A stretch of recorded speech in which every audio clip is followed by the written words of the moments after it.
All right, so we're back at our 600VF, our Matsuura machining center here. We had issues with a overcurrent on the Z-axis. We already megged out the motor, kind of confirmed that that wasn't the issue.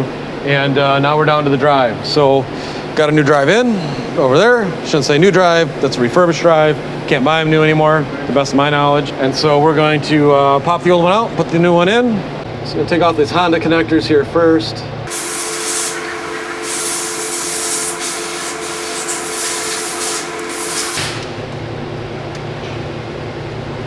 One.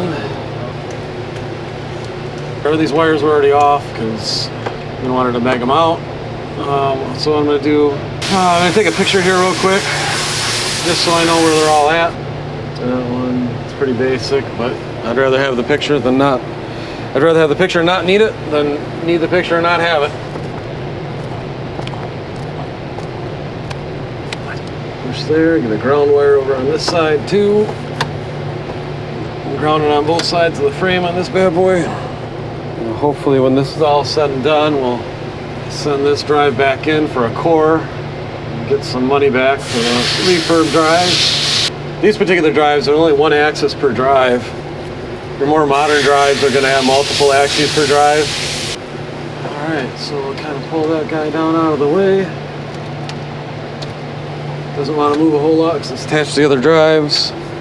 These screws I use in, this is a Japanese machine tool, and so they look like Phillips, but they're actually a Japanese cross drive or something like that. So you got to be real careful the screwdrivers you use in them. These smaller screws aren't so bad, but you get the bigger screws, and they're really easy to round out because you're using an American Phillips head when you should be using a Japanese cross head. But if you're careful about it, it's not too big a deal. All right, I'm gonna leave that one screw in the bottom. Catch it in case anything tries to fall. I got some YouTube love from a commenter out there that said I'm not a real CNC guy, or I'm a joke or something like that. So, I don't know, I think that's kind of fun. I didn't take it too bad, but obviously I'm still thinking about it a little. So it got to me a little bit. I don't know. I guess fixing CNCs doesn't make you a CNC guy, but seem to have done all right with it, I guess. Okay, if you don't like what I'm doing out there, let me know what I should be talking about, posting about. All right, one more screw, and she's basically glued in there with dried up, crusty up coolant, so still probably need to bang it a little to get it out. All right.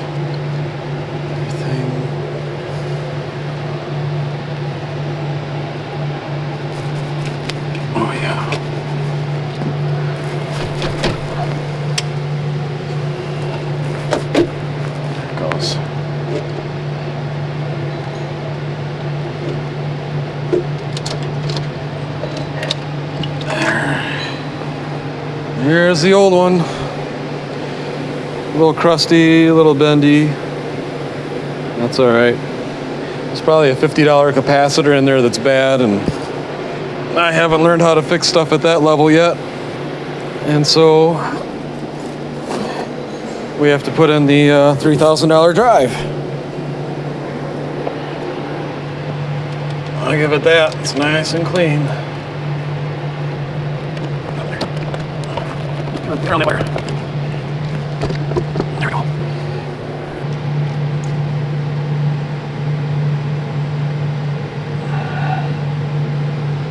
There we go. We got a few screws in there. You know, and I was just thinking to myself, you should double check those part numbers. So we're gonna do that real quick. 30SB, CACR-IR 30SB. Yep, 30SB. Yep, same one. This is my last machine that has this old drives in it. I used to have 3 or 4 other machines that had this series of drives in it from Yaskawa. But this is the last one. Your Matsuura used this series of drives on their Gen 1 I-80s. So it's an I-80A control as opposed to an I-80B. An I-80B uses the, I don't remember the number, but uses the next series of drives. It also has a plastic cable carrier as opposed to a metal cable carrier. There we go. Screw 3 is in. Now screw 4 is going to be a pain in the tush. We'll see here. Maybe I'll get lucky on it.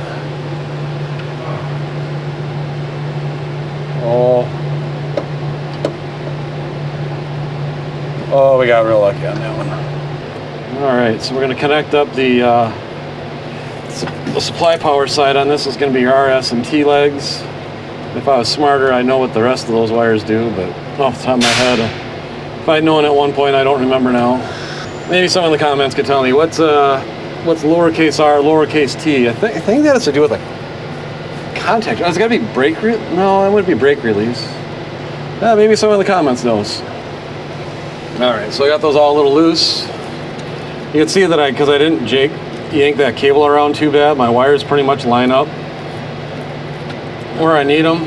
We'll double check on the phone picture, but I have little reason to suspect anything's moved around. I'll wait to start any of these till I get them all out, because when you got a nice tight wire loom like that, they kind of all want to sit in place at the same time.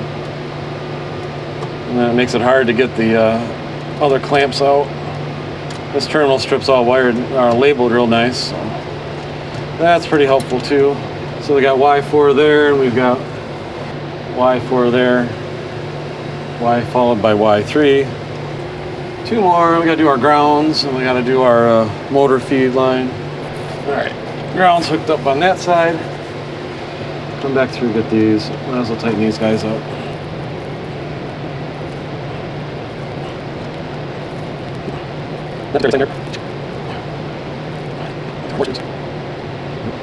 Back in the era when these came out, I think Yaskawa made a better control than Fanuc did, but they exited the market, at least the control side. They still do all the motors and drives and the Motoman robots. Those are Yaskawa's.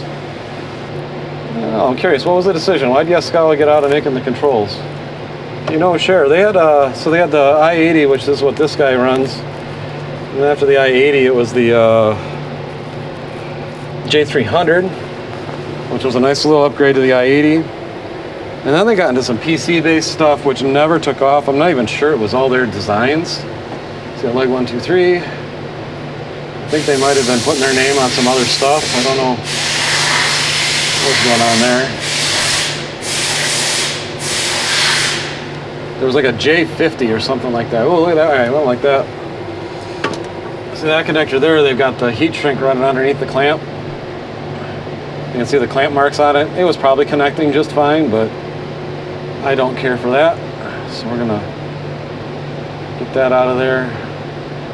Fortunately, the way it was clamped, it kind of almost cut through it, so kind of just breaking right off. So, yep, that'll work. Got my old Craftsman screwdriver here. Not that old, but I guess by YouTube standards it might be kind of old. Alright, that guy's in, that guy's in. Check those. I'll wiggle all my wires, make sure nothing's loose. Those all look good. Our Honda connectors back on here. Run across these Honda, there's probably a proper name for them, but I've just always called them Honda connectors because apparently they were made by Honda. It says Honda. If you know the history on a Honda connector, drop it in comment.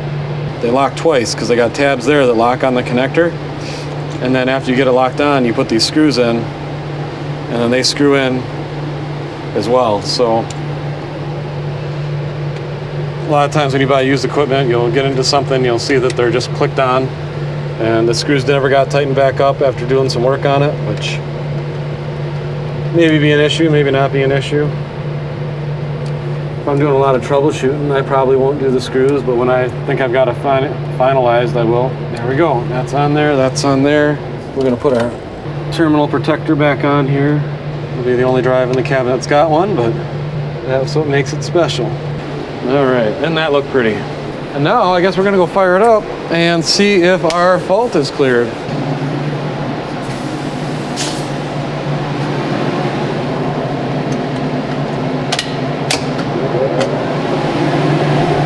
See if we see any of that magic smoke come out.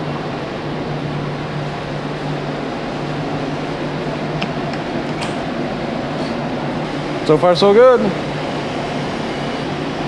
All right, we're gonna leave it powered up for a bit, see if that faults out again. I don't think we will, I think we're good. All right, we think we got this guy back up and running. I guess we'll see. Hopefully I don't have to do like a recap and say, oh guys, I was wrong, it's still broke. So anyways, we went through the process of testing the motor. We megged that out, made sure that was good. Checked the wires, checked connections, those basic things. Decided it was down to a drive, and we just put in a refurbished drive. Looks to be good to go. Fingers crossed, all that jazz. Remember, drink water, it's a healthy habit.